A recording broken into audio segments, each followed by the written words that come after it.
yeas are 314, the nays are 117. The bill is passed.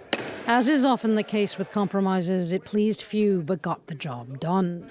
After painstaking negotiations, H.R. 3746, a 99-page bill that suspends the U.S.'s debt ceiling, passed the House.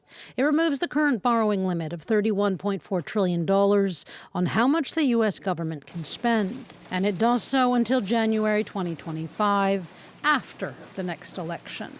In a statement, the White House praised the vote, saying it was a critical step in avoiding default.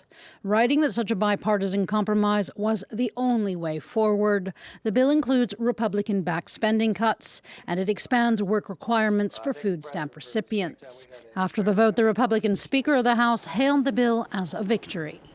Tonight, we all made history, because this is the biggest cut and savings this Congress has ever voted for. But such cuts were not enough for many hardline Republicans, who initially wanted $4.8 billion in savings instead of the $1.5 billion that was agreed upon. 71 of them voted against it, throwing again into question McCarthy's power over his majority in the House. 165 Democrats and 149 Republicans stepped in to ensure the bill's passage. For them, the risk of default was too great.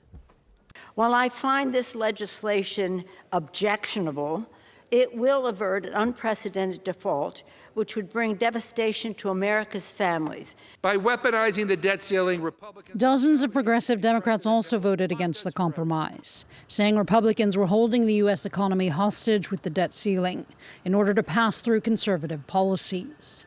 The bill now heads to the U.S. Senate, where it's expected to become law before Monday's looming deadline. I hope we can move the bill